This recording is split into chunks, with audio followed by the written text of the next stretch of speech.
I'm very happy to announce our first speaker, Ivana Page, who is the editor of Culture Club portal, which is launched in 2005, and it is built around critical and analytical texts produced by its editorial team and a wide network of contributors, including established authors, field experts, and young writers gaining their first professional experience. The portal is managed by the non-profit organization Kurziv, the only Croatian media outlet that systematically covers the independent cultural scene and emerging critical artistic practices. So, Ivana, the floor is yours. Hello, everyone. Can you hear me? Yeah, okay. Thanks, Yasmina and Marina for the invitation.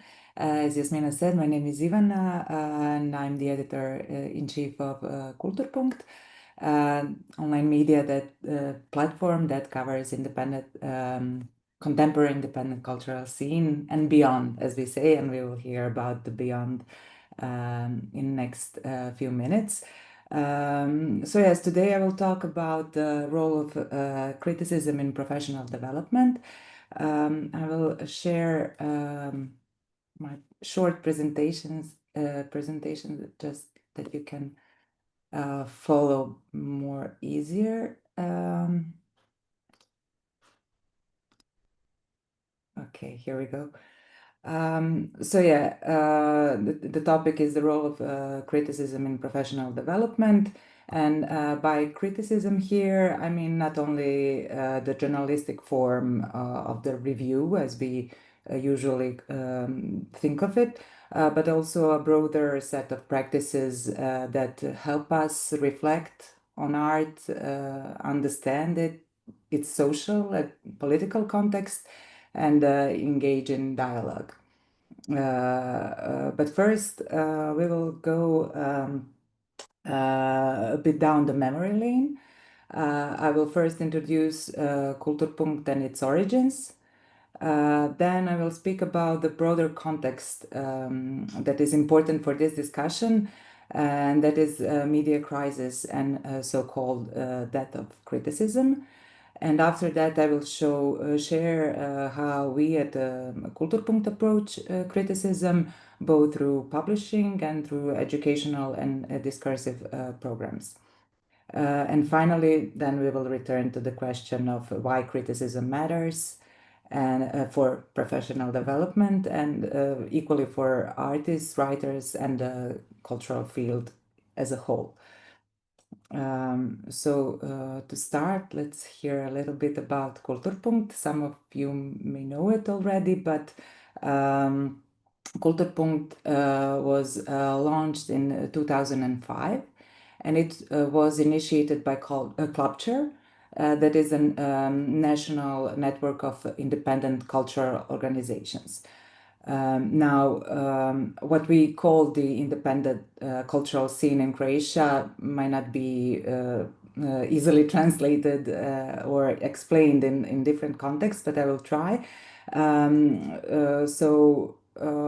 We call it, some people call it the alternative, maybe scene or culture, which reflects the fact that it developed partly in opposition to the dominant cultural model of the 90s post-Yugoslav war period. The dominant model was very state-oriented, focused on building the cultural profile of the young nation, and those practices that were emerging from the opposition or kind of as an alternative to that, it is what we call independent culture. Also, when we say independent culture, we mean cultural practices that emerge outside of established institutions. So we're independent of them, both structurally and conceptually. And we mean like artists, organizations, and initiatives that work outside of large state institutions and of commercial frameworks. So they often experiment with the form, deal with social issues, and they mostly all rely on project-based funding. That's the framework, and the impulse for Culture Network to launch a media outlet like this came from the early 2000s, when the independent scene was really starting to flourish. And you have to remember this was a period before social media, and information about events and programs did not circulate as easily as today. And the mainstream media rarely followed what was happening in the independent scene, so there was almost no visibility. There's an anecdote maybe I can share, especially now as this year Culturpunkt is celebrating its 20th birthday, and we are going through all those old stories. And a colleague of mine who actually served his alternative military service, how do you call it, civil service, in Culture back in the early 2000s. And he became like that part of the first editorial team of Kulturpunkt. And so he recalled the what was his daily task was to, like, every morning he would go to the kiosk and buy all daily newspapers and go through them to see if there was any news about programs from the independent years, so some concerts, exhibitions, or anything like that. He will have to just go through daily newspapers. So that illustrates really how both invisible the field was at the time, and why Kulturpunkt was actually necessary. And over the years, the scope of our work expanded. Besides covering independent cultural production, Kulturpunkt increasingly focused on civil society and different forms of activism that were connected to the cultural field, but also we were following international events, pop culture, and so on. So it became bigger and bigger. And to understand how that happened, we also need to look at the broader context. That is the global financial crisis, actually, of 2008. And it had profound impact on Croatian media, I guess the media in whole. Newsrooms were downsized, cultural sectors or sections were just cut down, and they were among first ones to disappear from the newsrooms. And art criticism as a textual form was almost vanished from mainstream media. Where spaces for culture still exists, it is usually filled.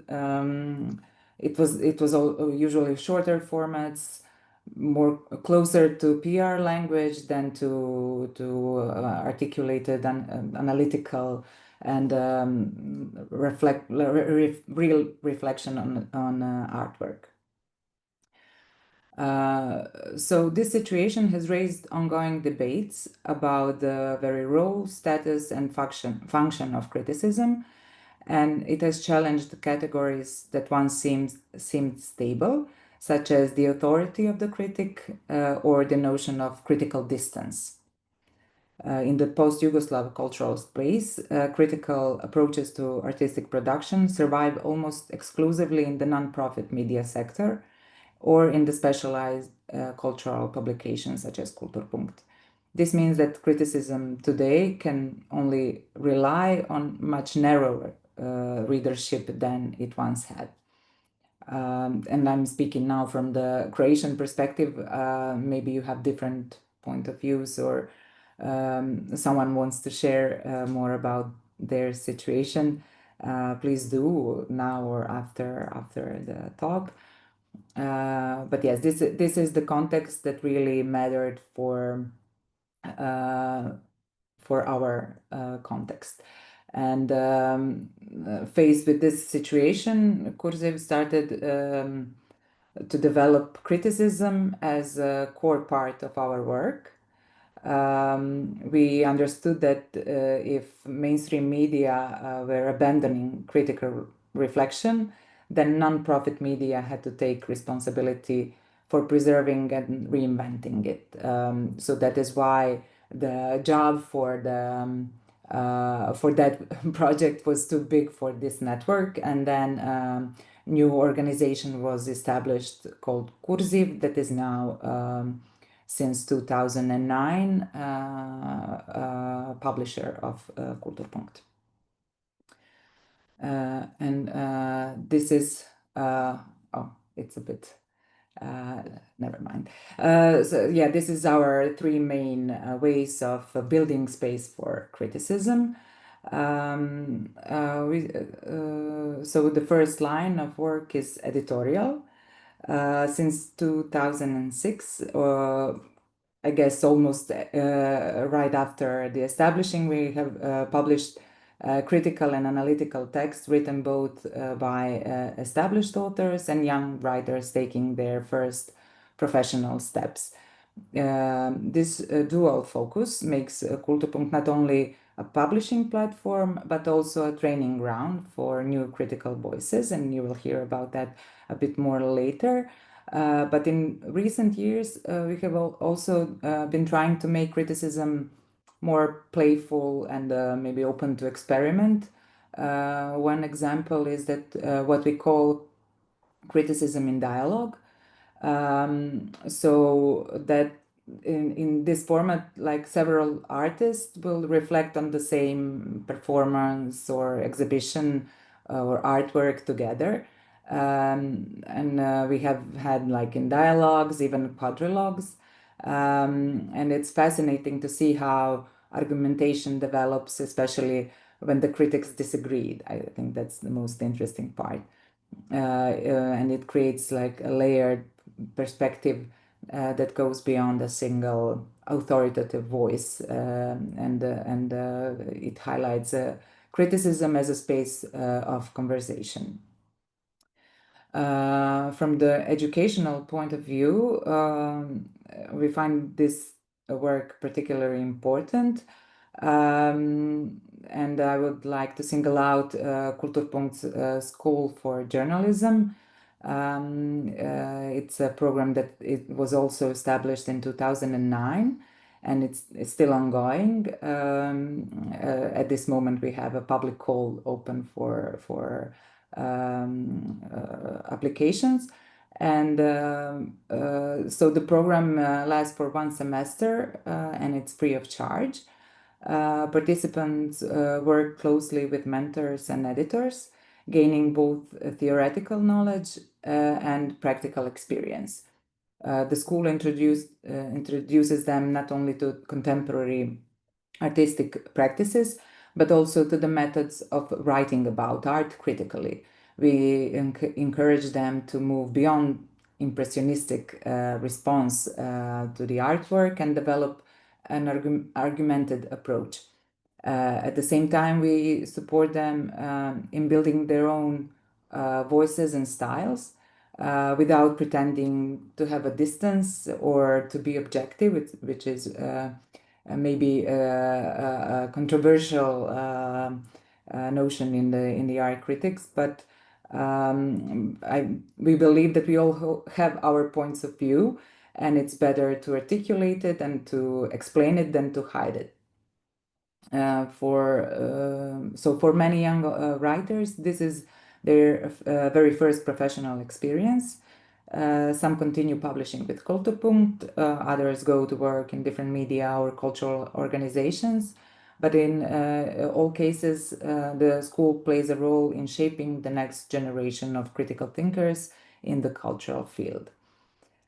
And the third line of work goes a bit beyond classical media criticism.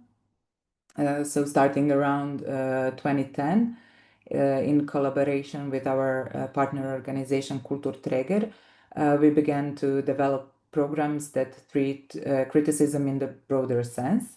This include educational workshops, public discussions, residencies, and various discursive programs and formats. The idea is to strengthen critical practice not only in media, but also in the wider cultural and social context.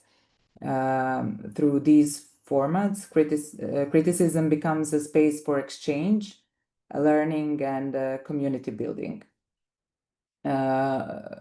Maybe I can single out one important example, that is the informal regional platform called World Around Us. It was launched in 2016, and it brings together writers and critics from across former Yugoslavia, and it is creating a space for critical thinking and dialogue.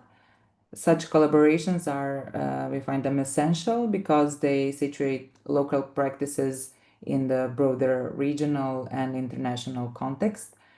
And they also allow us to learn from each other and from each other's methods and the challenges that we are all facing from the professional point of view.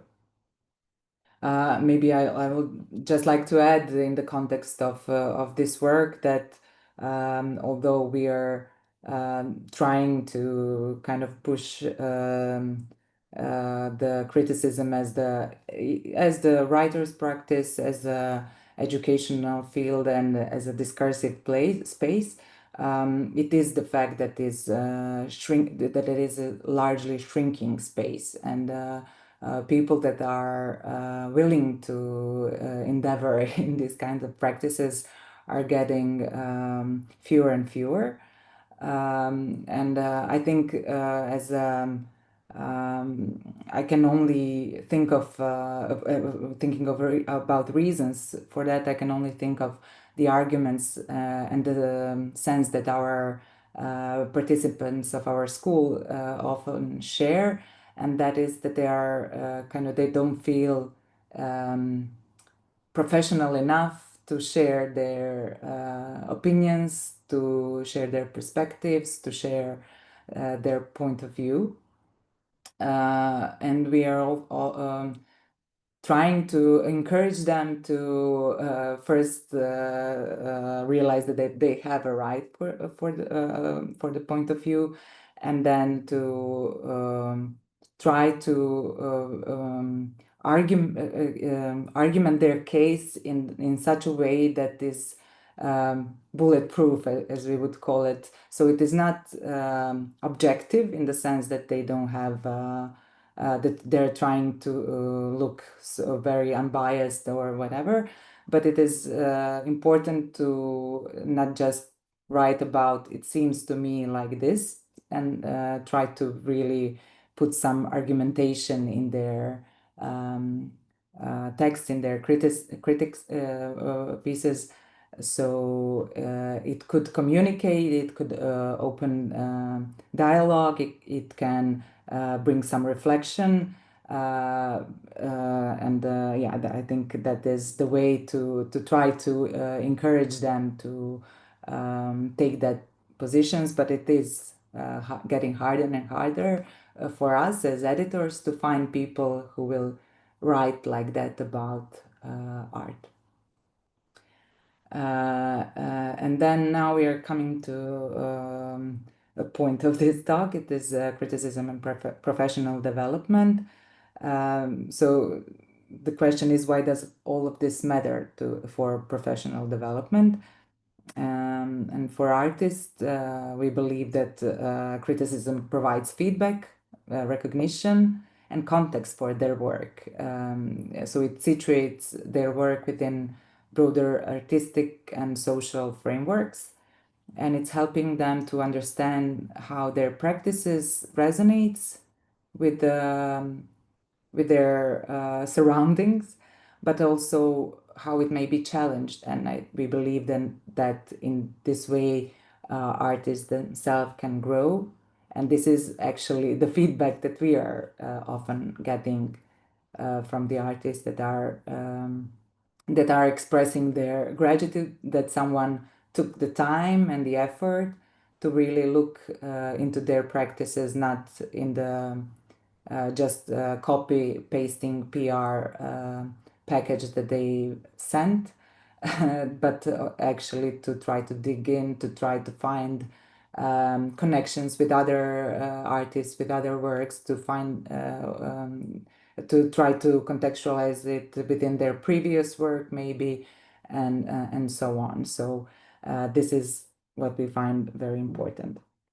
But also, criticism is important for critics themselves and writers, because yeah, the process of engaging with the artistic work develops analytical skills, it develops intellectual and autonomy, and sense of professional identity. As I said, many young authors who started with Kulturpunkt and our journalistic schools later built careers in journalism, some in research, some work within the other cultural organizations. But the criticism is always their training ground, that it is always a skill that they can employ in those other fields. And of course, it is important for cultural field as a whole, because it opens dialogue. Criticism opens up dialogue. It allows art to be discussed in public terms, rather than just consumed or promoted. In that sense, criticism is not only about evaluation, that is quite important position for us. It is not about evaluation, it is about creating a reflective space where professional growth becomes possible for everyone involved. And yeah, I will try to go through final remarks and reflections. To sum it up, the mainstream narrative of so-called that of criticism can actually be misleading. We believe that criticism is not dead, but it is transforming. Yeah, the traditional spaces in mainstream media have shrunk, sometimes even disappeared, and that is reflecting on importance and social importance of criticism. But at the same time, new spaces are emerging. And what our experience at Kulturpunkt show is that criticism can be resilient if we treat it as a part of cultural infrastructure. So if we build it on various different pillars, from publishing point of view, from education, opening up dialogue and building community around it. And this is why we see criticism as crucial for professional development, for those who make art, for those who write about it, and also for those who engage with it as audience and as citizens. And yeah, I will conclude there. We have a lot, maybe some extra time, but I would like to maybe ask you about your experiences, if you have some thoughts about this before you ask me some questions. Maybe I would like to hear your perspective on this as well, because I believe you have some thoughts. Or you can Thank you. just ask ask questions. Thank you, Ivana. It was really interesting, and I think this is very important point to maybe start the whole story about media and professional identity. And I really like that you given a little bit about the Croatian context, as this seminar is actually an introduction to the workshop that will happen in October in Split. So 30 artists from the project will participate, and I think it's important also for them to maybe know a little bit more about our own context, and to be able to kind of take the most out of it while being here. So I think maybe we can also start discussion from 2 points of view, as I see it at least. The first one could be this general, let's say, social political context in which we are living, and this is actually today maybe more relevant than ever. Our third seminar was quite actually, we touched upon this in the media readership, and the partners who organized it were from Slovakia. And we know that there have been currently many restrictions with the media freedom, and especially in the art sector, in the political context of Slovakia. This is something that it's actually also very currently happening in many different European countries as well, and unfortunately also in Croatia today. And I think we can maybe also discuss a little bit about this. And from the other view, I'd see this as maybe more personal view of how the criticism actually influences the artistic identity, but also the way that the artists and the cultural practitioners perceive themselves, and does it make them to kind of how they cope with that, in a sense, and how they reflect on them. Do you have maybe some insights about this? I know you have this really great school of journalism, and what about? And I know that you, as you said, you are pushing your collaborators and writers to kind of really do the real criticism, not just the general description of what happened.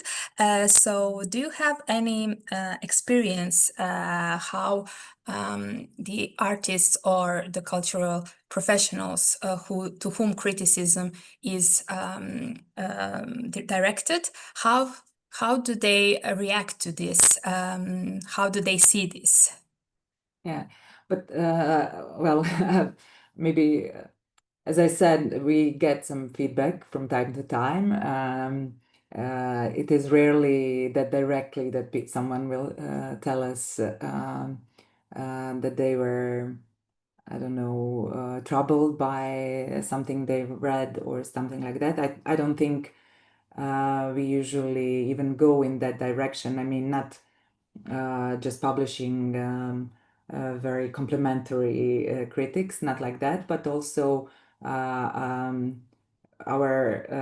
critics are not mean. We would not, as editors, we would not put that outside. As I tried to explain, we are really trying to establish very analytical and contextualized point of view, but not really personally directed to the artist. So I think this is one of the reasons why they don't find themselves really, in that sense, like personally attacked by critics. But for sure, there must be some. Maybe reflections about our work from their side, and they share it from time to time. Maybe something that wasn't understood in the way that they thought about it, or something like that. But I think that's the opening up space for dialogue that I was trying to stress out as most important thing about critics. So if you have open up space for even artists, then to give their feedback and to try maybe explain something about, a bit more that wasn't understood in the way that they were envisioning it, that is also very important, and I think useful for all of us, included. But yeah, I think, but sometimes the responses, as I mentioned in my presentation, just kind of not gratitude. I'm not sure is that the correct term, but some sort of gratitude that their work was someone tried to understand it and tried to contextualize it, tried to compare it, or tried to put it in the bigger social context. Maybe the author didn't intend to position their work in that sense, but someone who is thinking and writing about it saw some connections that the author, him or herself, didn't. So I think that is a nice way to have a dialogue and have a reflection about the artistic work and what can it mean, not only what author think it means, you know. Yeah. Okay, we have one question in the chat. Lara asks, what do you think qualifies someone to become an art critic? Yeah, that is the question that I talked about a bit. That is something that we often have in our journalistic school as a point of conversation, because what would qualify someone? We have maybe in our imaginaries the very traditional, like old white dude who is very capable of evaluating someone's work. I think that for the longest period of time, that was the idea of critics, like the authority of critic. Yeah, we are in some way strategically trying to dismiss that as the only valid point for someone to be art critic. But it is the question, and it is the something that people don't have. I would not call myself art critics, never, and a lot of people have feel uncomfortable about taking that position, and it is precisely because of that. I don't know enough about everything, I guess. I'm not, how can I, all those questions, young authors usually have them, but the only way you can become a good art critic is to do it as any other job. I mean, if you, as someone, what qualifies you as being an artist, just practicing art. And I think that's the same in the art in this field, is practicing art criticism, developing it. We all have like maybe our first pieces that now we are a bit cringing about them, and maybe we are not perfectly satisfied with what we thought at that point, but you have to develop it, you have to work on it, you have to read, watch, consume art. I'm not a fan of that word, but in this point it is maybe the best to describe it. You have to really work on yourself to develop it. But I think everyone who has a point of view and can argument it and can explain it in the way that it's not just this is my opinion and it is like that, but to being able to contextualize it and explain it, I think qualifies you as an art critic. Kirsi Okay, yes. Kirsi, Mhm. Maria, you can unmute yourself and ask. Yes, hello. Can you hear me? Yes. Hello, thank you so much for the insights on criticism. I find this very interesting and very exciting. The topic of the presentation, because you asked that maybe we could share some insights on art criticism in our countries, and maybe I have some thoughts if you would like to hear. Please do share. Thank you. I'm from Finland, and I come from visual art background, and then lately also I've been going to literature. I published my first poetry book couple of years ago, and then been more working in the literature field also. Art criticism definitely also diminishing. I see the trend in Europe and maybe also widely. The platforms are disappearing. Let's say the big newspapers all the time take away space from culture and art criticism. In visual arts, it's well, let's say also in literature and visual arts, the best and most, or one of the best and most, let's say, academically and um, academically and uh, sense or academic sense and experimental sense, the best platforms are also run by non-profit organizations, and some they also have platforms for not so known art gender critiques, such as video poetry, for example. Um, um, and the big newspapers are taking more the part of promoting. I feel like this is very like strong way to say it, and there are other perspectives to it, but you know, I don't know if you have the same saying, but the titles that you want to click when you browse the internet, they draw people attention. So it's always also art critique has gone more like entertainment kind of style. I lately did my first debut in art critique, and I wrote a dialogue critique with my colleague about video poetry, and it was published in Runography. It's a platform for poetry critique in Finland, and it's actually in Instagram.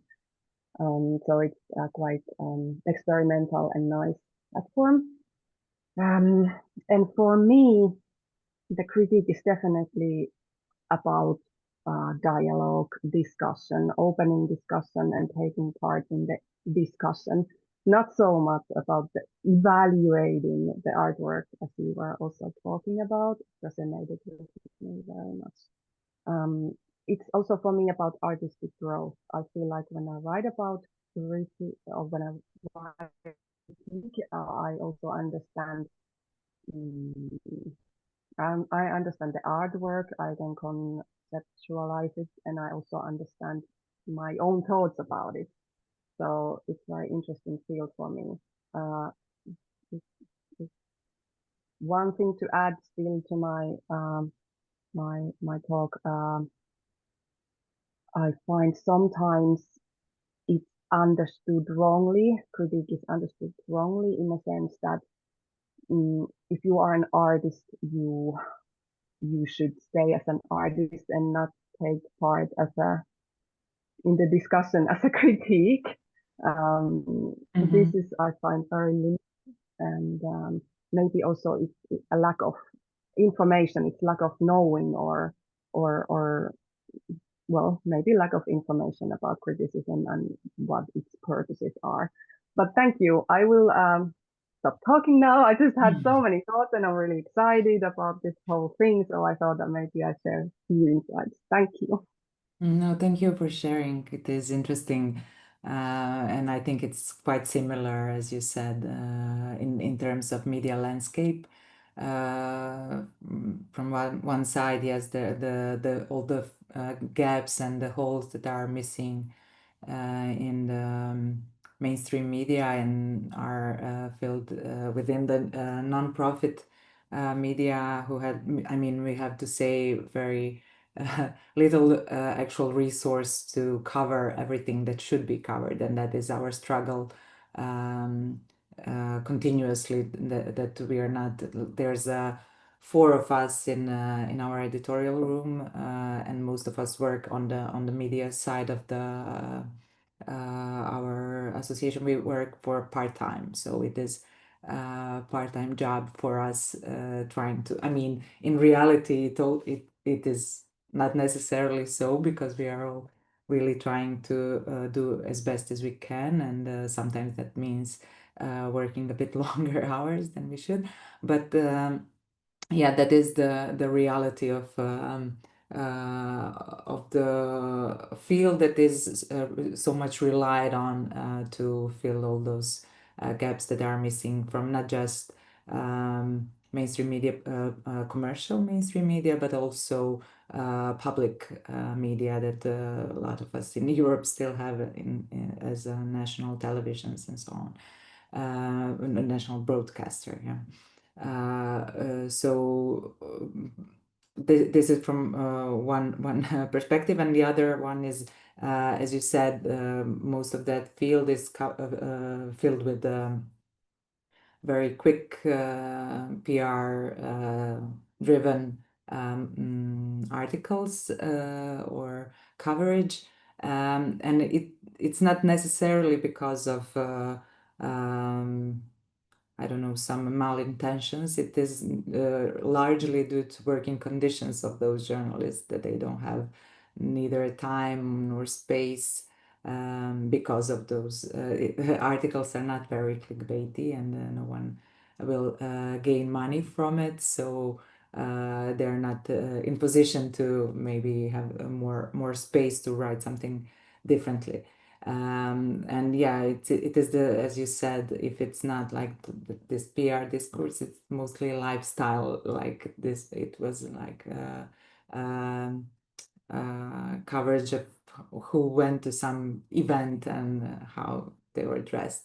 This is what culture in many instances turn out to be in these days. So yeah, we feel very necessarily this work that we and a couple of other, I'm not saying that we are the only ones. For example, we don't cover literature, because there are a few independent or non-profit media outlets that are just specifically covering contemporary literature. So this is something that we are not doing, but we are mostly focused on visual arts and theater performance and so on, and different types of experimental media, intermedia work, and so on. But yeah, we are not covering literature specifically, because it is very kind of. There are a couple of very good non-profit media outlets for that, but there are not such for different other types of artistic practices. Okay, we have one more question in chat. Is the journalism course at Culture Club held in Croatian or English language? Yeah, at this point it's just in Croatian. It's actually just in Zagreb because it's in person.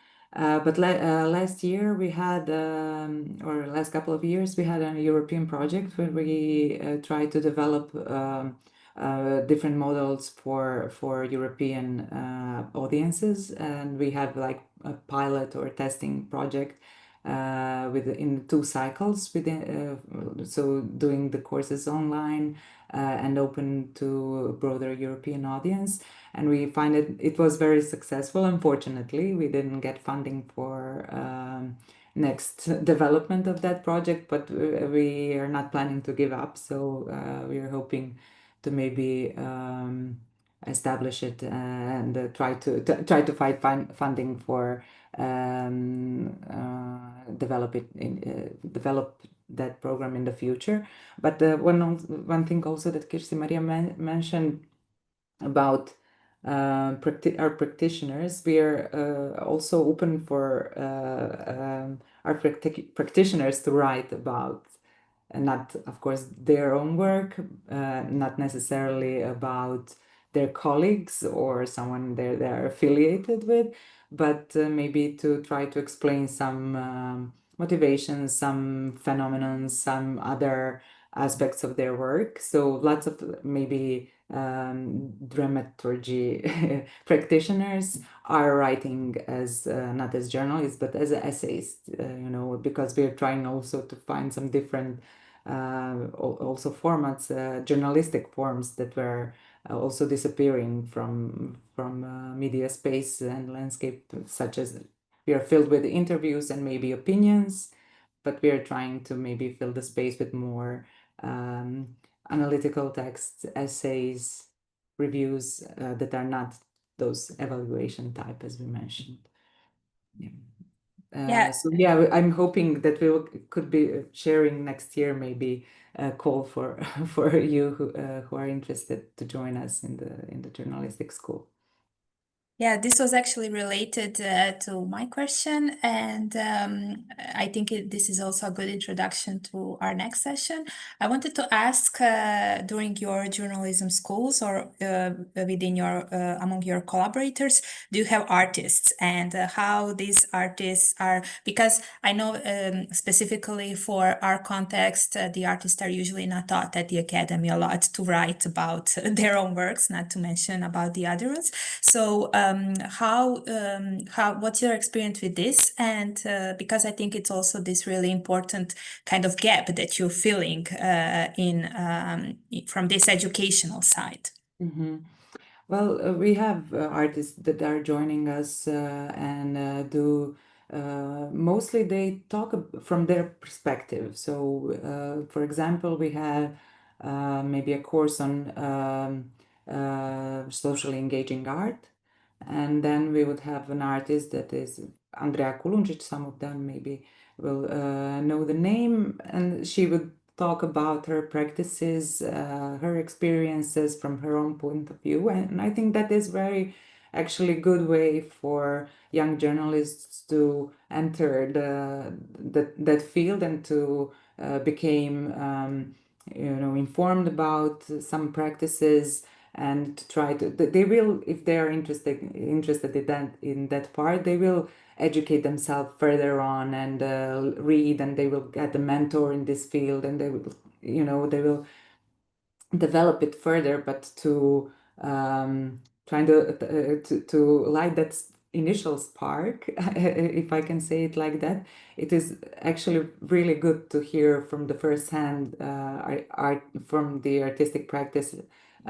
What does it mean to maybe deal with some specific practice? And I think that we all, I mean, each year we do evaluations, so we usually get very good feedback from that, because it's not theory and it's not dry. It is actually from the lived experience, and that could resonate so much better. And then it is always mentioned the wider and broader context and so on. But I think that is actually a very good way for young journalists who are maybe unfamiliar with the different kind of artistic practice, contemporary artistic practices, to get to know them better. Yeah, definitely. And to maybe rely on what you said before, when you were talking about different formats, my question would be, today when everything is kind of like a quick read, and also we search for short videos, short interviews, everything super short on Instagram, social media. How do you work with this? Did you find some ways to adapt? Do you want to adapt? And yeah, maybe if you can talk a little bit about this. Yeah, I mean, this is a struggle, and I think at some point we were really realizing that our kind of reputation is, those long articles that you have to have like a vacation to read them. And from one perspective, we don't want to give up on the approach that is in depth, analytical, and so on.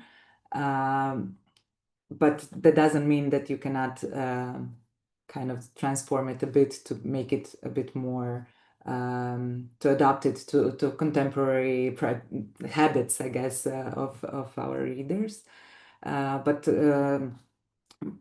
for example, we don't publish reviews or articles about some art production next day or following day or something like that. It takes maybe a week for journalists to write it, to take a time and to really. So this is like our time span of work, and then after a week you have like a really a long read, and we are mostly publishing in that format. But we are trying to shake it up a little bit within, for example, those critics in dialogue, where one attempt. Among others, to how to do that, or we have we've tried the collaboration with illustrators, so they can do like their reflection within so we will publish piece with those illustration, or sometimes just illustration with the short so illustration series with short description about what it was. But this is something that we are trying to do to make it more maybe acceptable or approachable to especially younger audiences. But yeah, I think we all deal with shorter and shorter attention span, so that is a challenge for sure. Yeah, thank you so much. Yeah, we have still some more time, so I invite everyone to join and share if you have some more reflections or comments. And from my side, well, I would just maybe go back to what we talked about, two directions and the importance of your work that you do. So in this first sense, as an independent portal and publisher, how do you see the current state, let's say, of social political context and the role of arts that has in it?